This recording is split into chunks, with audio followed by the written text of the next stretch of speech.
How do you make a piece of musical theatre about climate change? Well, that is what Jack Godfrey and Ellie Coote have done with Hot Mess. If you've heard me talk about this before, it's because it was one of my favourite shows at this year's Edinburgh Festival Fringe, where it won multiple high-profile awards, and now it is transferring down to London with a limited run happening very soon at Southwark Playhouse Elephant. It stars Tobias, Turley and Danielle as humanity and Earth in a show that charts our entire 200,000-year history in the form of a romantic comedy relationship. So basically we're talking about climate change, but we're doing it in a way that is fun and accessible and funny, but also hard-hitting eventually when it needs to be. I've seen the show before. If you want to know more about it, you can also listen to a handful of songs online, but today we are here to receive a sneak preview of a couple of the songs which haven't been recorded, as well as hear some of the thoughts of the cast and creatives about how to bring this show to the stage. Here is a preview of the brand new musical Hot Mess. Hugh! What? Take off your... What's up? I just wanted to... What are you wearing? Oh, do you like it? Look who it is. Why? Well, because you're my whole world, that's why. Okay, but you really need a t-shirt to tell me that. Everything is said better on a t-shirt. I've also got our badges, tote bags, water bottles. Can we talk about something? Sure. Listen, whilst I appreciate everything you've been doing for me recently, like all the rewilding we've been doing... See, what did I tell you, Dream Team? When we put our resources together, I honestly believe there's nothing we can't do. All it takes is a positive mental attitude. I've been getting really into positivity recently. Hugh. Sorry. Go on. I'm so glad you're feeling so positive. With that in mind, I think it's time to take things up a notch. Oh. Is that a euphemism? So I've got a bit of time now, actually. I think we should stop burning oil and coal. Well, yeah, babe, that's the aim. Because once you've used them, that's it. They're gone. Gone. I know. So you keep saying. So let's just stop. Well, we will. Eventually. When we have an alternative. We already have alternatives. I've seen your new wind turbine. It's hands down The best wind turbine I've ever made, fine. But it's still not perfect. When you first invented the wheel, did you waste any time before rolling that out? That was different. Why? This is important to you. This is for us. I want to get it right, so when the time comes to transition from coal and oil... The time is now, Hugh.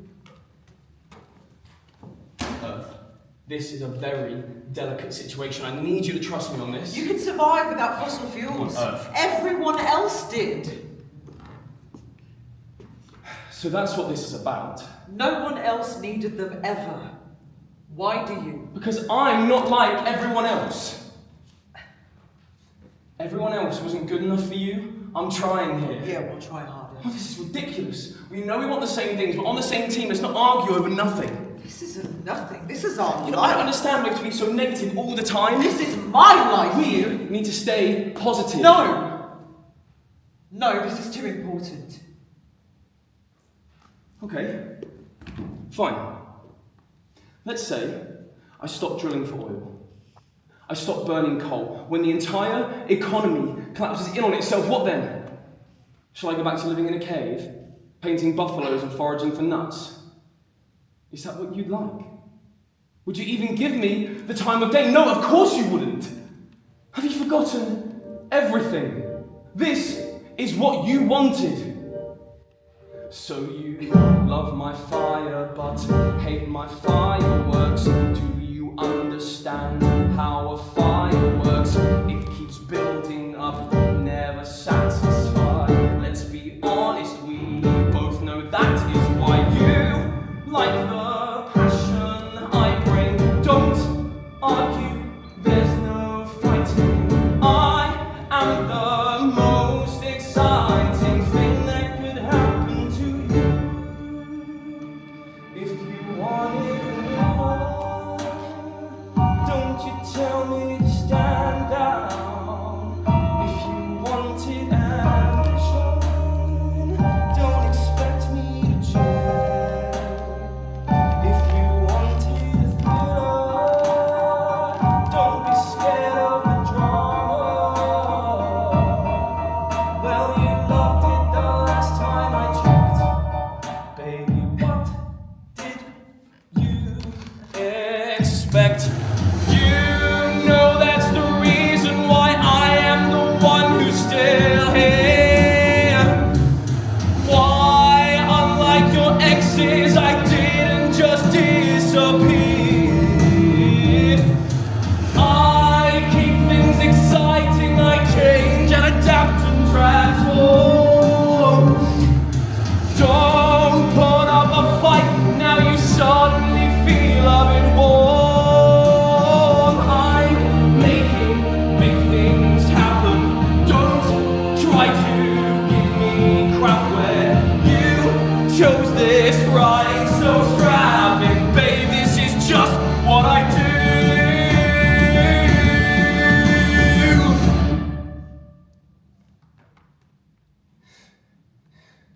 If you wanted a winner, don't you tell me to stand down.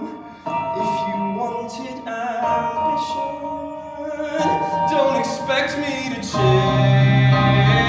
If you wanted a thriller, don't be scared of the drama. So if I am the one you select, baby, what did you expect? Well, Earth, can you at least say something? I remember when I first laid my eyes on you. Before I wasted all the pride of my life on you. You see, I thought you'd treat me right if I was nice to you. Didn't know that you would try to tear my life in two. Hold up, I think that you've had enough, babe. You keep on taking and taking all of my stuff, babe. Called you out on number, but you acted tough, babe. I think it's time that I finally called your bluff, babe. Uh-oh, did somebody just feel a tremor? Didn't wanna do it, but now I'm in a dilemma. No, thought I'd keep you going forever. Sorry, sweetie, we are officially not together. Slow down, did you think you were the star now? Took things just a little too far now. Step back and look at where we are now. This is just not working. Oh, step down, worry about our future. Suit up, honey, when it's gonna suit ya. Say I need you, oh, that's really cute. You probably don't remember. This is my house. Get out of my house. This is my house. Get out of my house. It's been over 200,000 years with your white little voice ringing in my ears. Guess it didn't work out in the way we planned. Should have only been a one generation stand. Terror, I'm taking over the town, babe. My tornado is tearing that mother down, babe. Cried a river, so maybe you're gonna drown, babe. Wasn't given a hand like me now, babe. Oh dear, now you're waking a hurricane up. You love the way I was always making it rain up in here. Sorry, sick of my mind's made up. I've been taking orders, it's time for somebody paid up. Slow down, did you think you were the star now? Took things just a little too far now. Step back and look at where we are now. This is just not working. It wasn't love, but I guess it's my time. At least now you get to see my dark side. If you thought we'd leave your mark, I'd like to please remind you this is my house. Please get out of my house. This is my house. Thanks for all the clouds. Oh, you thought that I was done? No, I'm not done. I waited way too long while you had your fun. You can tell me that you're sorry for the things you do, but I know you're only sorry now it hurts you too. You're incapable of empathy for someone else, and I highly doubt you even really love yourself. And I hate that I believed in you. I feel so dumb, and I hate this freak of nature that I've now become. Say goodbye to all your diamonds and your fancy cars. Don't forget to leave a message when you get to Mars. So before I send you packing and I take my vows, I don't want to have to tell you again, get the f out of my house. So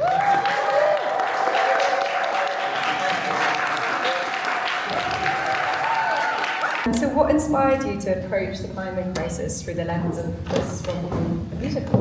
We began collaborating in musical theatre on 42 Balloons, another show that we both work on. And I think kind of while we were working on that, initially we were talking about how we were both really passionate about the climate crisis and wanting to say something about our relationship with our planet and how can you do that in the form of musical theatre.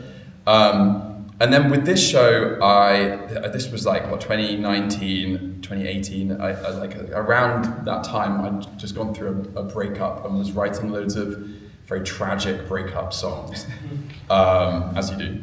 And then one day I was like on the way to work, I was teaching English at the time, and I was like singing this song in my head, and I was like, wait, what if this was from the perspective of humanity, but singing to the planet? And the song was like, why can't we be the way we used to be? What's gone wrong? It's a song that's no longer in the show. So then we started talking about this, and we were like, what is this? What is this? Is this just like a funny little sketch, or is this like, could this be a show? Like trying to figure out, is it just an album? And that began a 6-year journey to where we are now, basically, of trying to figure out how do you then turn that into a musical and tell that story. It was a bit wild, the response that we got at the Fringe, I think. Yeah, because it is, as I say, it is a slightly bizarre concept to try and onboard an audience to like buy into. And it really felt like, the Fringe felt like a great place to do that because there's such a like eagerness to absorb like new kind of different stories and kind of more experimental shows. So it felt like a really great place to like start engaging with audiences. But yeah, it was definitely a lovely surprise. Looking at that journey from sort of the Edinburgh, sort of Birmingham to Edinburgh to London, how has it felt to kind of go through so many iterations of the show and to be here and to be kind of at this stage now? It's wild. Yeah, wasn't it the classic Sondheim quote about musicals are not written but they're rewritten? You know, like I think that really is so true with this show. I mean, yeah. Even the name of the show, we've gone through so many different versions and different ideas, and I think it's so nice that people have believed in us on that journey and believed in the idea that there could be something in this, you know, that we've had the opportunity to keep working on it and been supported by so many people. Dee, our dramaturg, is there at the back, who've really helped us like unlock what the show is now.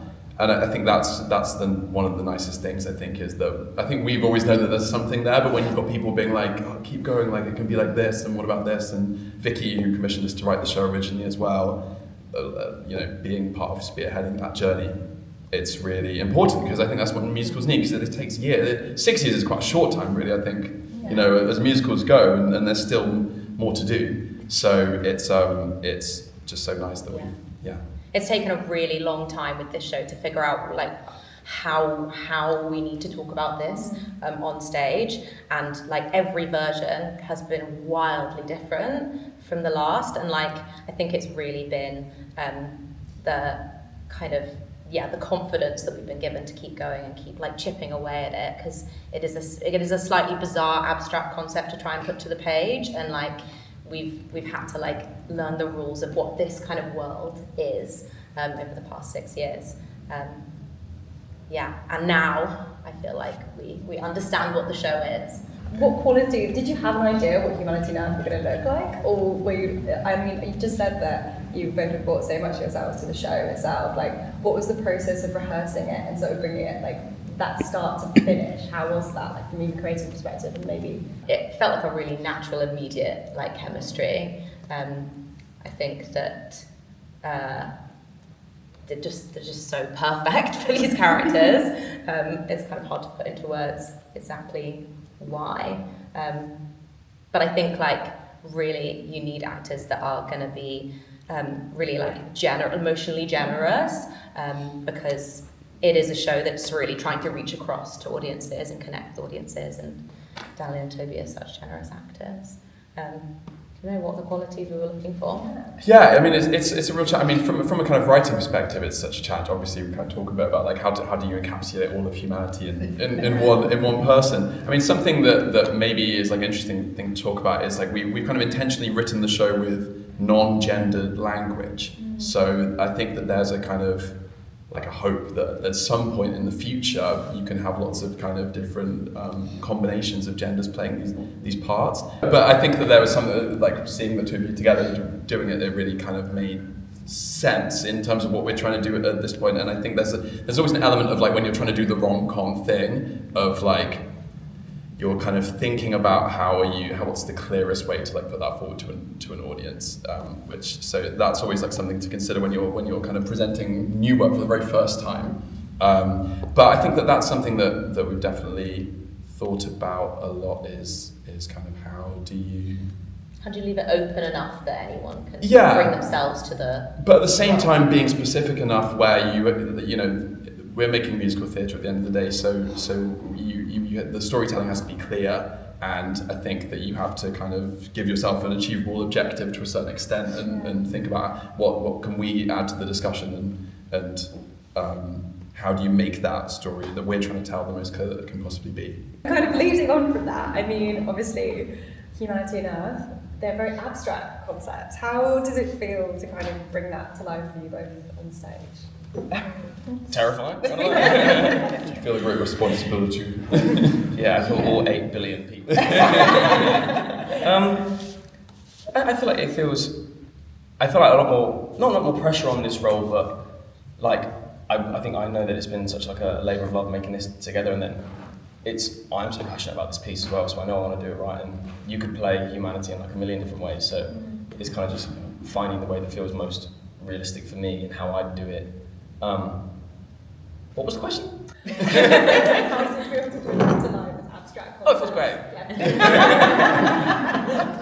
Well, what I will say is that having had a chance to, work the show in Edinburgh and then keep working on it with these two wonderful actors for Southwark is that, like, at this point there's so much of them in the show, and like I think it's them that like really humanise it for us, even though it can feel quite abstract on the page. In their hands, it comes to life.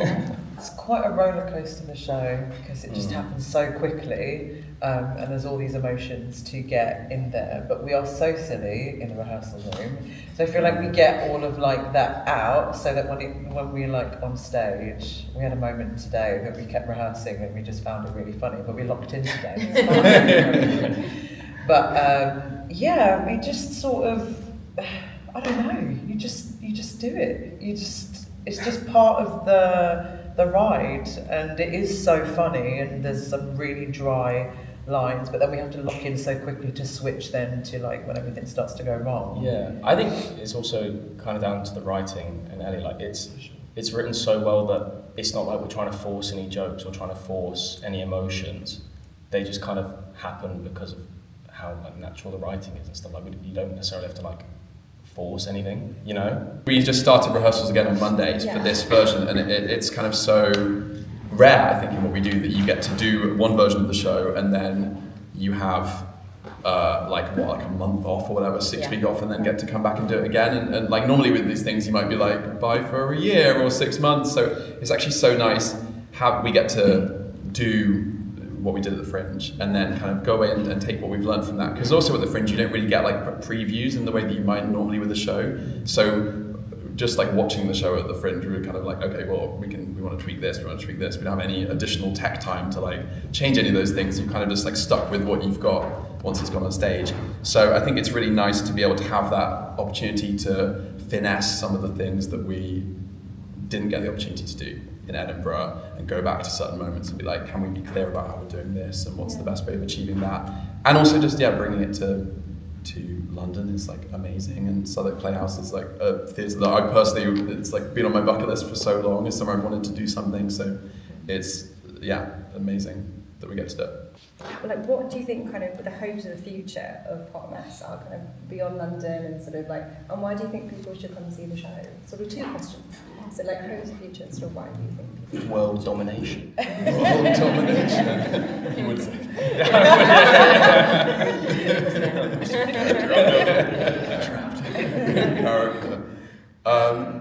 I think that we've talked about this. Like, I think that the dream it always is, but I think especially with this show that it's just that as many people as possible can see the show.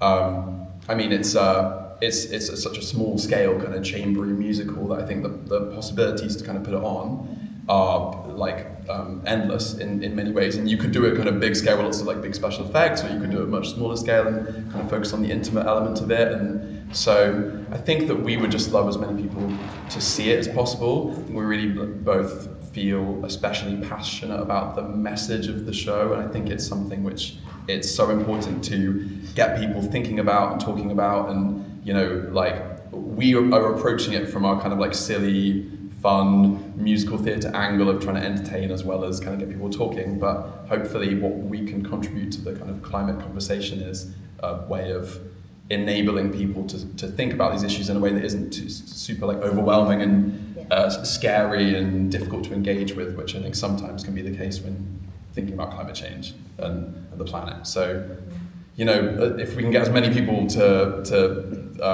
talk about and think about these big, scary issues as possible, I think that's what we like. Can't get a much more universal story than 200,000 year history of human life on Earth. Yeah, amazing. We've all been there. On Earth. We're here right now. Thanks for watching this preview of the new musical Hot Mess. If you want to see it for yourself, you can find it at Southwark Playhouse Elephant between the 16th of October and the 8th of November. In the meantime, I hope as always that everyone is staying safe and that you have a stagey day. For 10 more seconds, I'm Mickey Joe Theatre. Oh my god, hey, thanks for watching, have a stagey day. Subscribe!